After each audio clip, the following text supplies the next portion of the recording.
Ethan Cole had seen many strange things in his life, but nothing like this. The great hall of the Alien Council was silent, except for the faint humming of the glowing crystal walls. Dozens of alien leaders, each from a different world, sat in a half circle around him, their eyes sharp, unblinking. The air felt heavy, as if the room itself was holding its breath. Human Ethan Cole, the council leader spoke, her voice calm but carrying power. You have been chosen for an important duty. Ethan's chest tightened. He had been told nothing before this moment, only ordered to appear before the council at dawn. The leader gestured, and two guards stepped aside. From the shadows, two young alien women walked forward. They were sisters. Anyone could see it by the shape of their eyes. The same silver hair, and the way they stood close together. But they were different too. The older sister's gaze was fierce, her back straight, like a warrior who would rather die than bow. The younger one's eyes darted nervously, her hands clasped tightly in front of her, as if holding onto something invisible for comfort. These, the council leader continued, are the last daughters of House Vera, one of the oldest noble bloodlines in the galaxy. Her words echoed. They are of a species nearly destroyed in the last war, and their people's survival now depends on one thing. She looked straight into Ethan's eyes. You must choose one of them to bond with, to help repopulate their kind. The words hit him like a punch. Ethan took a step back, unsure if he had heard right. Bond with? Repopulate? This wasn't a request, it was an order. He glanced at the sisters, seeing the tension in their faces. The older one didn't flinch, but her jaw tightened. The younger's lips trembled, though she tried to hide it. The leader's voice was cold. You are human, and your biology is compatible with theirs. Your kind is rare here, and you have the resilience needed. Ethan's mind raced. He knew humans had been scattered across the stars after Earth's fall, but he had never imagined ending up in a situation like this. Why me? He asked quietly. The leader smiled faintly. Because you are unbound, healthy, and your service record shows loyalty to the allied worlds. Then her smile faded. You will pick one, here and now, and begin the process immediately. The sisters exchanged a quick glance, and for a moment, Ethan saw something. Fear.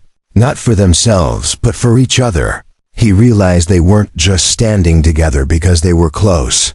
They were standing together because they didn't want to be torn apart. Ethan's instincts as a soldier told him something was wrong. This wasn't just about saving a species. There was something political here, maybe even dangerous. He remembered the whispers he'd heard in the barracks, about the council using bloodlines like weapons, about forced alliances, and now, here. It was right in front of him. The leader's voice hardened. Choose. Ethan's mouth went dry. If he chose the older sister, the younger would be sent away, maybe to another world, maybe to her death. If he chose the younger, the older might never forgive him. Either way, one would be alone, unprotected, at the mercy of the council. The older sister's eyes locked with his, unblinking. The younger looked at him like she was silently begging him to understand something she couldn't say aloud. His pulse quickened. Time seemed to slow. Every leader in the room was staring at him, waiting for the human to obey. Ethan thought of all the battles he had fought, all the lives he had saved, and he realized if he made the choice they wanted, he would be condemning one of these women. Maybe both. I can't, he said at last, his voice steady. The leader's brows rose. You will. No, Ethan said, louder this time. I won't choose one. I'll take them both. A shocked murmur ran through the hall. The sisters' eyes widened, hope and fear mixing in the same glance. The leader's smile vanished, replaced by cold fury. That is against the law of the bond, she said sharply. One mate, one line. Then change the law. Ethan shot back, his voice like steel. The guards stepped forward, hands on their weapons. The older sister shifted, as if ready to fight. The younger grabbed her arm, shaking her head in panic. Ethan took a step toward the sisters, placing himself between them and the guards. "If you want them," he said, "you'll have to go through me." The leader's eyes narrowed. "Very well, human," she said slowly. "If you defy our law, you will face the punishment." Her voice dropped. "And you will not survive." The room went silent again. Ethan could feel the weight of every eye on him. The sisters stood close behind him, as if his presence was the only shield they had.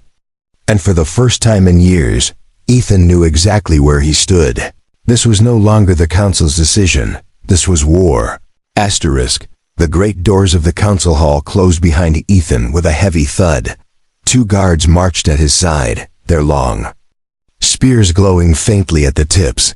The sisters walked close behind him, their silver hair catching the light of the corridor's blue crystals. Ethan kept glancing over his shoulder, checking that they were still together. He knew the council wouldn't let this go so easily. They were led down a long passage that seemed to twist forever. Finally, the guards stopped in front of a tall archway and motioned for them to enter. Inside was a small round room, with soft light streaming from the ceiling. It looked peaceful, but Ethan knew better. This was a waiting room, a place where decisions were made before the real punishment began. When the guards stepped out and the door slid shut, silence filled the air. The older sister turned to Ethan, her silver eyes sharp. "Why?" she asked, her voice low, almost accusing. "Why would you risk yourself for us?" Ethan met her gaze. "Because splitting you apart would destroy you both." The younger sister lowered her eyes, her hands twisting together nervously. For a moment, no one spoke. Then Ethan stepped closer, speaking quietly. "Tell me the truth. What does the council really want from you?" The younger sister glanced at her sister, as if asking for permission. The older one gave a small nod, and the younger began to speak, her voice trembling. "They don't care about saving our people," she whispered. "They want control." Ethan frowned. "Control?" She nodded quickly. "We are the last heirs to House Vera. Whoever bonds with us gains the rights to our lands, our fleets, our old alliances." Ethan's jaw tightened. So it wasn't about survival at all, it was about power. The council wanted to use one sister as a puppet queen, married off to someone loyal to them, the other discarded, forgotten, or worse. The older sister spoke now, her tone hard. "We made a promise to our mother before she died, never to let them separate us." Her voice cracked for just a moment. "They've been trying for years." Ethan could see the fire in her eyes, and the quiet desperation in the youngers. It wasn't just a bond of blood between them, it was survival, pure and simple. Before Ethan could answer, the door opened again. A robed attendant entered, holding a silver tablet. "The council will decide your fate tomorrow," she said in a flat voice. "Until then, you will remain here." She left as quickly as she came, the door sealing behind her. Ethan sat down on the floor, leaning against the wall. The sisters sat across from him, close together, their hands linked. He studied them for a long moment. The older sister's posture was strong, but her eyes kept scanning the room for exits. The younger one avoided his gaze at first, then slowly looked up, her lips parting as if she had something to say. "Human," she said softly. "If they take us, you won't see us again." Her voice was heavy with certainty. "They will send one of us away to some far planet and keep the other locked in the capital." Ethan's fists clenched. "Not if I can help it." The younger's eyes filled with something he couldn't quite name: fear, hope, and a strange trust. She leaned forward just a little, speaking so quietly even her sister had to lean in to hear. "Please, don't let them choose for us." Her words hit him harder than he expected. He had heard plenty of battlefield pleas, but this was different. This wasn't just about life and death. This was about freedom, about the right to decide their own fate. Ethan felt something shift inside him, a cold, steady resolve forming. That night, while the sisters rested against each other, Ethan stayed awake. He went over every detail he had seen since entering the council hall. The guards, the exits, the corridors. If he was going to protect them both, he couldn't wait for the council's decision. He would have to act before morning. Hours, passed in silence, broken only by the hum of the walls. Ethan's mind kept returning to the way the younger sister's voice had trembled, and the way the older's eyes had burned with quiet rage. He knew that, if the council got what they wanted, both of those things, the softness and the fire, would be crushed. As the first faint light of the alien dawn crept into the room, Ethan made his choice. He crossed the small space and crouched beside the sisters. "Wake up," he whispered. The older's eyes opened instantly, alert. The younger blinked in confusion. "What is it?" "We're leaving," Ethan said. They exchanged a quick, sharp glance. The older nodded. No questions asked. The younger hesitated. "The guards, I'll handle them," Ethan said, his voice low but firm. For the first time since he met them, Ethan saw something new in both their faces, not just fear or suspicion, but trust. The kind of trust that only comes when people know you are willing to stand between them and the storm. Somewhere in the distance, a heavy bell began to toll. The sisters stood, side by side, their hands still linked. And Ethan knew this wasn't just his fight anymore. It was theirs, together. Asterisk. The morning bell still echoed through the halls when Ethan moved toward the door. The sisters followed closely, their silver hair shimmering in the dim light. He placed his ear against the cool metal and listened. 2 guards were posted outside, their footsteps shifting as they spoke in low voices. Ethan's heart beat steady. He had been in tighter spots before, but never with 2 lives depending entirely on him. He turned to the older sister. "When the door opens, stay behind me." She frowned but nodded. The younger sister's grip tightened on her sibling's hand, her eyes wide. Ethan gave her a small nod, a silent promise that they would get through this together. With a deep breath, he tapped the door panel. It slid open with a soft hiss. The guards turned sharply, weapons already rising. "Where are you going, human?" one demanded. Ethan straightened, his tone calm. "The council wants us in the hall." It was a lie, but delivered so evenly that the guards exchanged uncertain glances. One stepped forward, blocking the way. No orders came for that. Ethan didn't hesitate. He grabbed the guard's weapon shaft, twisted, and drove his shoulder into the alien's chest. The guard stumbled back, gasping. The second raised his spear, but the older sister darted forward with a speed Ethan hadn't expected. Kicking the weapon from his hands, it clattered against the floor, the sound echoing through the corridor. Ethan pulled both sisters into the hall. "Move," he said, his voice low but urgent. They ran down the twisting corridor, the glowing crystal walls flashing past in a blur. Behind them, the shouts of the guards rose, followed by the pounding of boots. At the first junction, Ethan turned left, trusting his memory of the layout. They passed tall windows revealing the alien city below, towers of silver and glass, airships gliding between them like silent predators. The younger sister slowed for a moment, staring out, but the older yanked her forward. "Don't look back," she said sharply. Ethan led them into a narrower passage. "This leads to the docking bay," he whispered. "If we can get a ship." A sudden alarm cut through his words.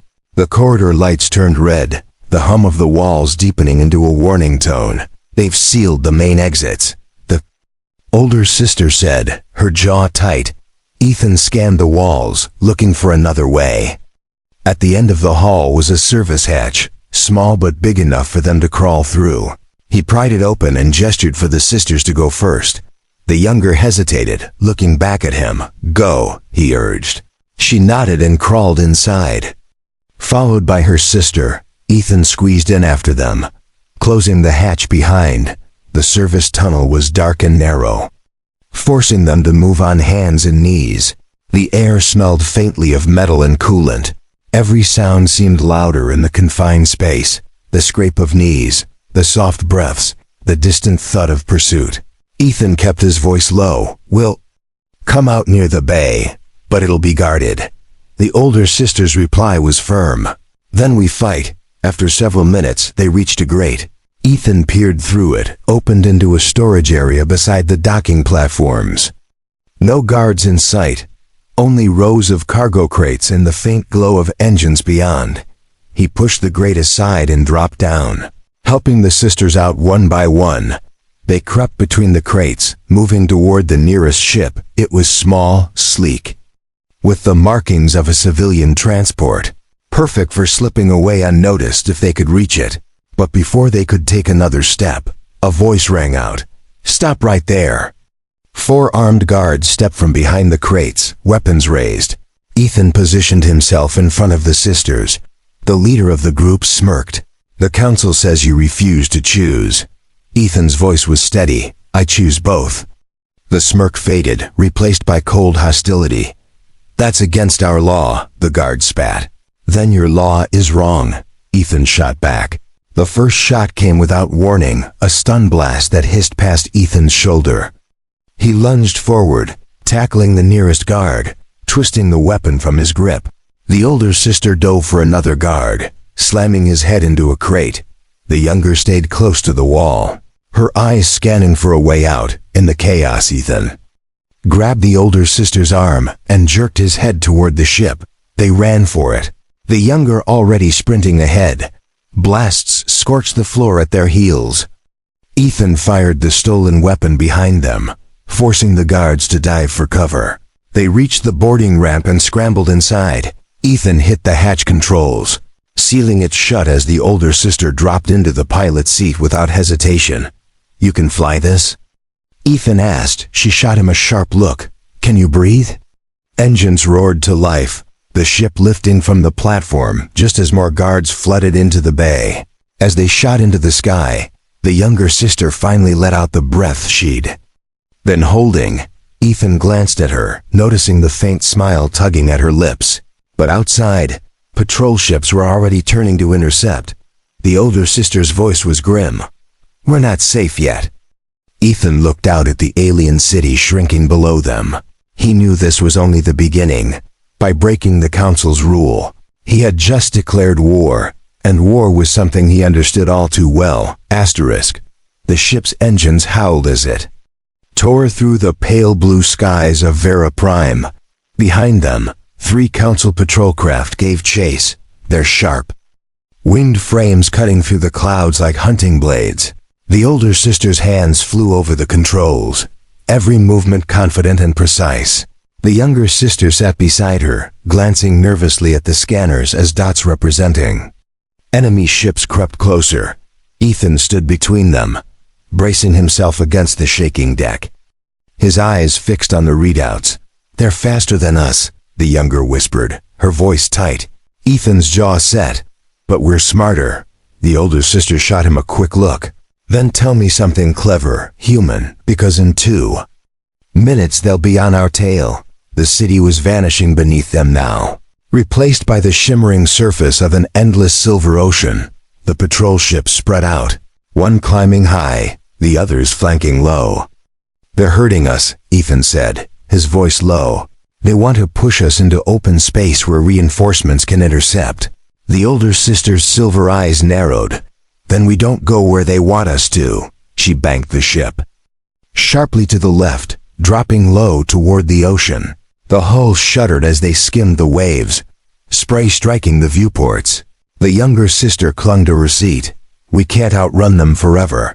Ethan's mind raced, scanning the nav display. A faint blip caught his attention. A small chain of islands, barely visible through the ocean mist. "What's that?" he asked, pointing. The older sister glanced. "Old mining colony, abandoned for decades." Ethan's lips curved in a grim smile. "Then that's where we disappear." The patrol ships adjusted their course, staying close. The older sister pushed the engines harder, the ship leaping forward with a roar. They weaved between jagged rock spires rising from the water, each one tall enough to hide them for seconds at a time. Ethan watched the scanners, waiting for the right moment. When the nearest rock pillar loomed, he barked, "Now cut left hard." The ship banked sharply, slipping behind the spire just as the patrols overshot. The older sister twisted the controls, diving into a narrow channel between 2 cliffs. Spray crashed against the hull as the engines roared.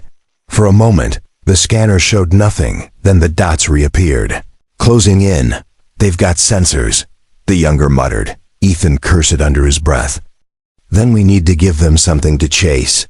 He ran to the cargo hold and tore open a crate. Inside, he found several maintenance drones. Small and sleek, he activated 3, setting them to emit the ship's exact engine signature. Go. Make some noise, he told them, releasing them through a side hatch. Seconds later, the scanners showed the patrol ship splitting up, half following the false trails. The older sister gave him a quick approving glance. Not bad, human, Ethan shrugged. I have my moments. But their relief was short-lived.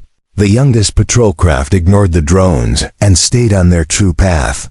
They know we're the real target, the younger sister said her. Voice trembling, the older sister's hands tightened on the controls. Then we finish this chase. She angled the ship toward the largest island in the chain. A towering wall of black rock crowned with mist. Ethan frowned.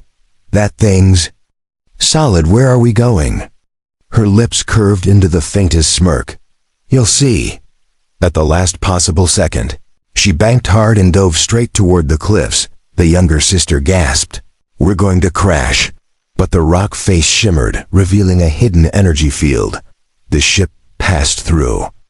And they were suddenly inside a vast cavern, its walls glowing faintly with old mining lights. The older sister cut the engines, letting the ship drift into the shadows. Outside, the patrol craft roared past, unaware they had slipped into hiding. The younger sister exhaled shakily, her hands gripping her seat. Ethan stepped closer to the cockpit, staring at the cavern's massive space. This place could hide an entire fleet, he murmured. The older sister powered down most of the systems, leaving only minimal life support. We'll wait here until nightfall, she said. Then we move. Ethan nodded, though his eyes kept scanning the darkness beyond the ship. Old mining gear lay abandoned in the shadows, rusted and silent. But there was a strange stillness here that set his instincts on edge. The younger sister unbuckled and came to stand beside him. Her voice was soft, almost hesitant. Thank you for not leaving either of us. Ethan met her gaze. I made a choice, and I'll see it through. She gave a small, almost shy smile before retreating to her seat. Hours passed in uneasy quiet. The ocean outside thundered against the cliffs, the sound muffled by the cavern walls. Ethan stayed alert, checking the scanners every few minutes. When night finally fell, the older sister reignited the engines, their low hum echoing in the hollow space. They slipped out into the dark sky, the stars sharp and cold above. But as they climbed higher, a new blip appeared on the scanner. One large ship, moving fast. The older sister's voice was tense. That's not a patrol craft. Ethan leaned forward, staring at the display. No, he said slowly. That's a hunter. The sisters exchanged a glance, the younger whispering, they sent the enforcer. Ethan's stomach tightened. If the council had called in their enforcer, this chase was far from over. It was only just beginning. Asterisk. The enforcer ship followed them like a shadow in the dark. It was bigger than their small transport, its armored hull glinting faintly under the starlight.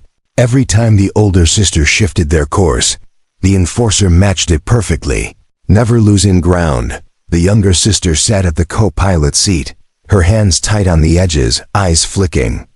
Between the scanner and the window, Ethan stood behind them, watching the readouts, his mind working fast. They're not attacking, he muttered.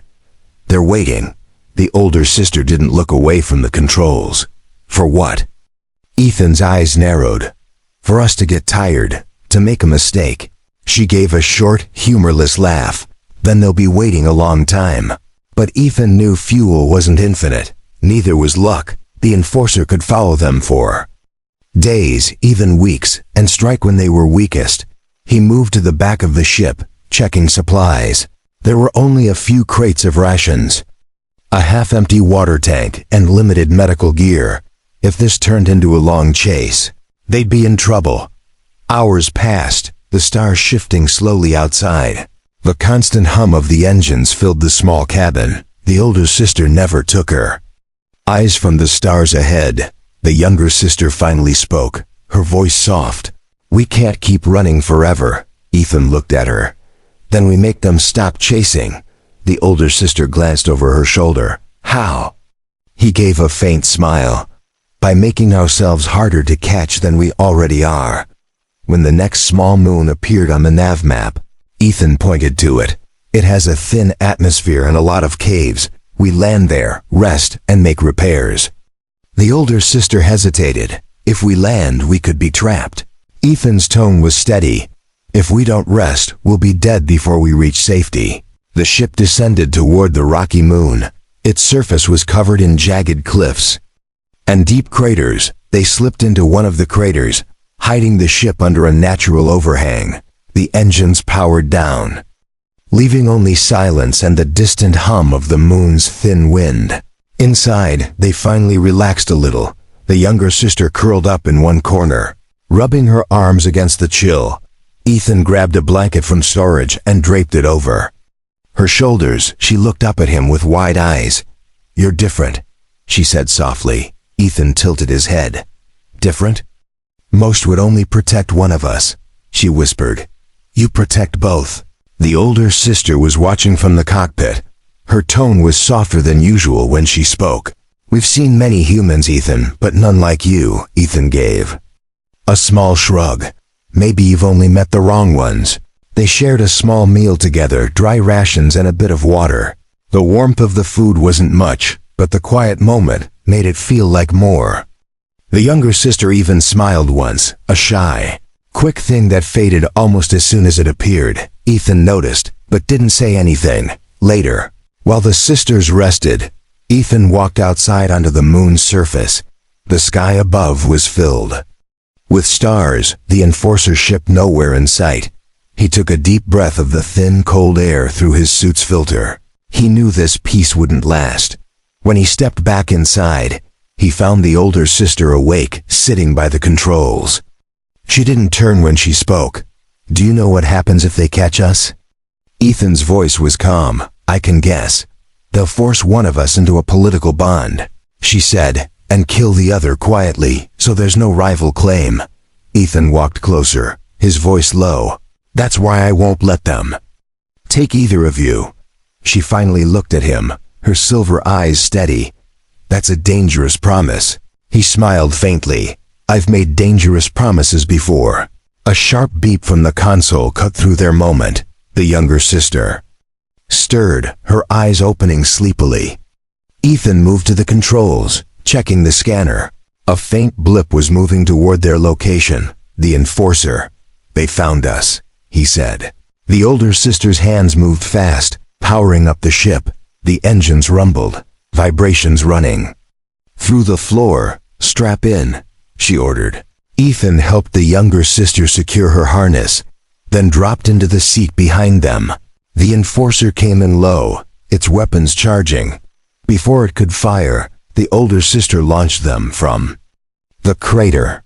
The ship soared upward, breaking through thin clouds of dust. The enforcer gave chase immediately, closing the gap. Ethan's mind raced. "We can't outrun them in the open. Take us into the canyons." The older sister didn't hesitate, banking sharply and diving toward a jagged canyon system that split the moon's surface. They weaved between towering cliffs, the enforcer's blasts shattering rocks around them.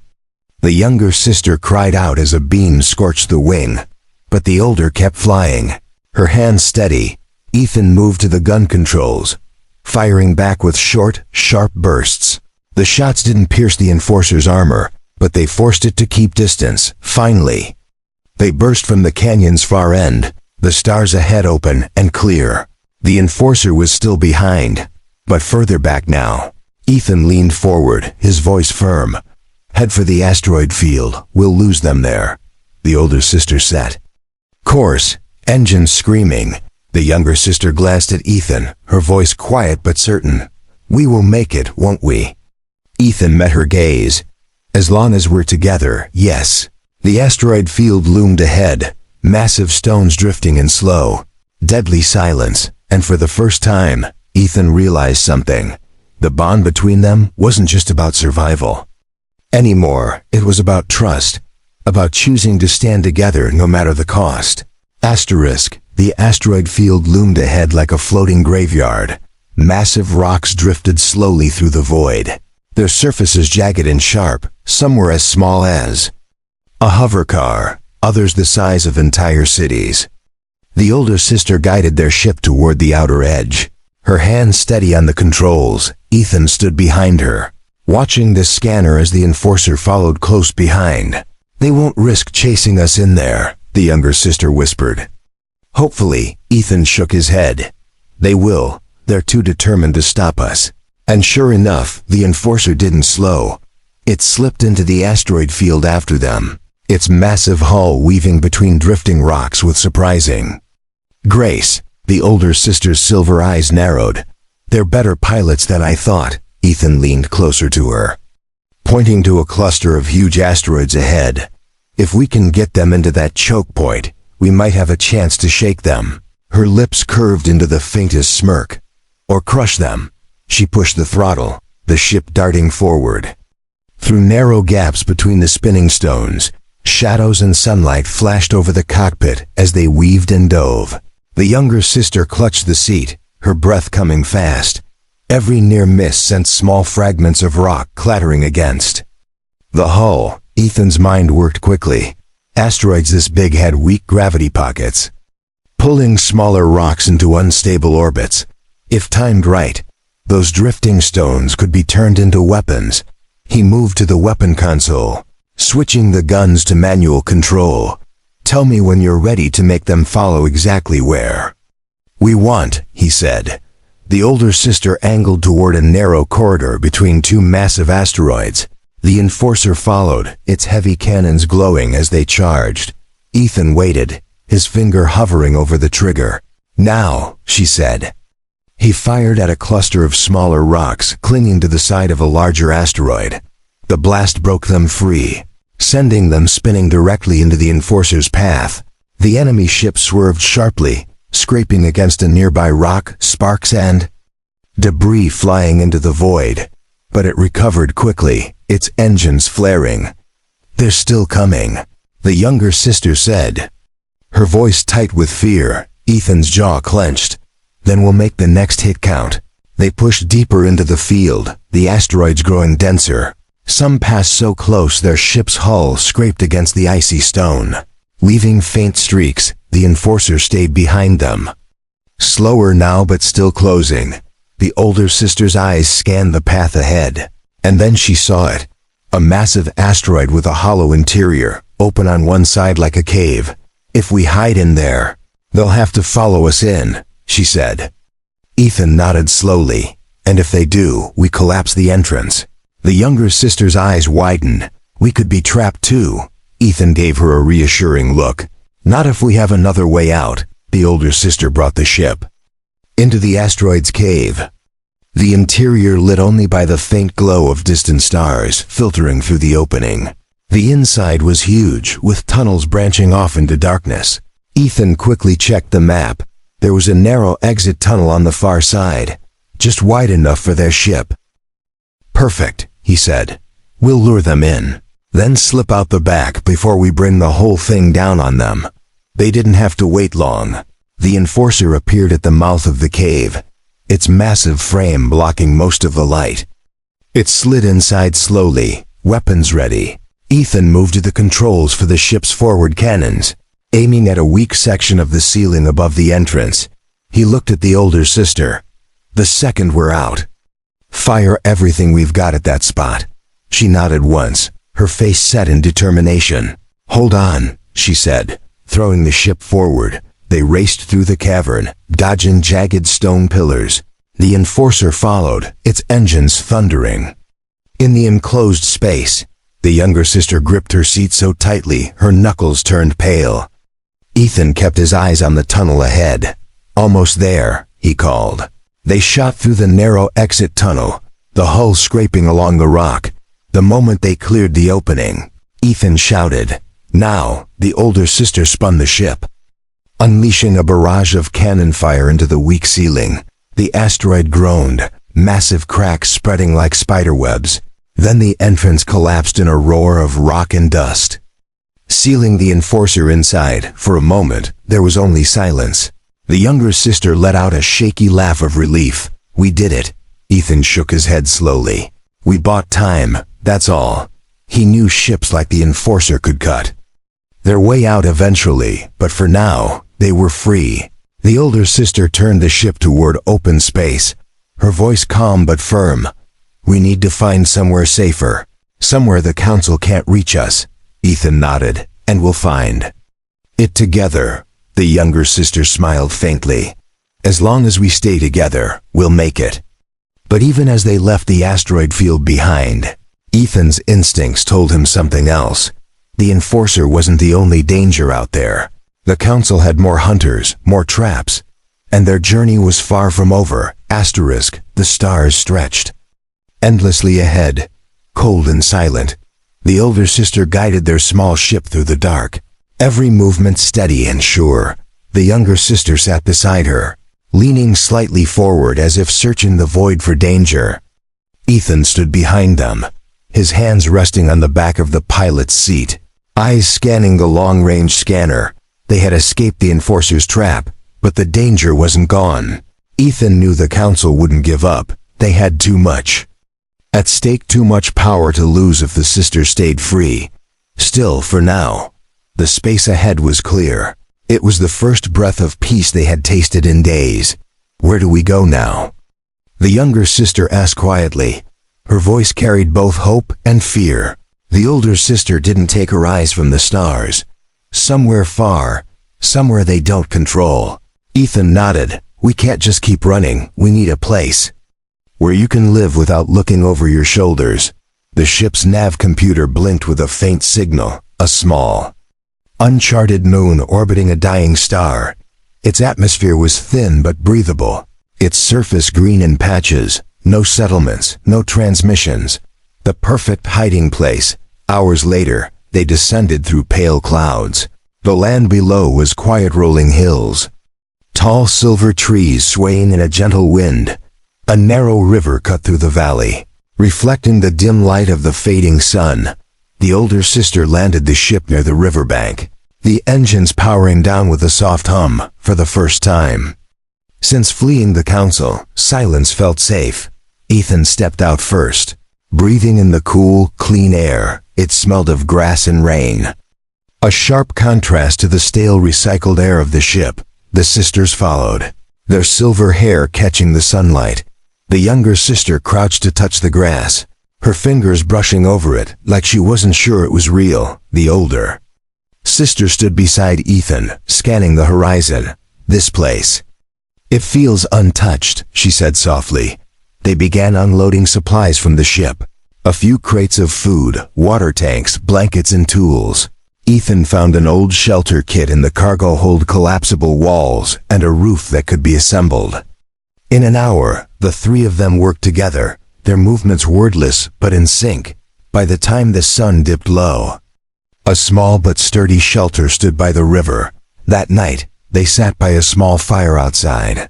The warmth flickered over their faces, the flames casting long shadows. Ethan cooked what little fresh food they had. The younger sister smiled faintly as she tasted it.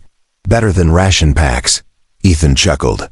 "That's not saying much." For a while, they just listened to the wind moving through the silver trees. No alarms, no scanners, no voices calling orders, just peace.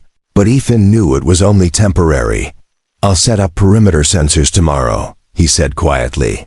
The older sister nodded. "And I'll scout the area for higher ground." Later, when the younger sister went to rest inside the shelter, the older sister stayed by the fire with Ethan. Her eyes reflected the flames as she spoke. "You've risked everything for us, human. You could have walked away back in that council hall." Ethan shook his head. "I couldn't. I saw the way you both looked at each other. I knew separating you would destroy you." She was silent for a moment, then said, "You've given us more than freedom. You've given us a chance to live." Ethan didn't answer right away. He thought of all the battles he'd fought, all the people he couldn't save. Maybe this was his way of making up for some of those losses. Finally he said, "We're not safe yet, but we'll make this place a home until we are." Days passed quietly. They planted seeds near the river, fixed the ship's damaged wing, and built a second shelter. The younger sister began laughing. More often, her nervous glances fading, the older sister still kept her guard up. But sometimes, Ethan caught her smiling when she thought no one was looking. One evening, as the three of them sat watching the sky turn from gold to deep blue, the younger sister spoke softly. "I used to dream of a place like this," she said, "but I never thought I'd see it." Ethan smiled faintly. "Dreams can become real if you fight for them." The older sister glanced at him, her silver eyes steady. "And if someone stands beside you when the fight is hardest." That night, as they lay in their shelter, Ethan heard the faint hum of the ship's scanners. A small blip appeared far away, but moving slowly in their direction. It could be nothing, or it could be the Council's hunters. Ethan didn't wake the sisters. Instead, he stepped outside into the cool night, looking up at the stars. He knew the peace they had found might not last, but he also knew something else. Whatever came, they would face it together. Not as a soldier and two fugitives, but as three lives, bound by choice, by trust, and by a promise he intended to keep. Somewhere deep in the valley, the silver trees swayed in the night wind. The river whispered softly against the stones, and under the dim light of the dying star, a new beginning had truly begun.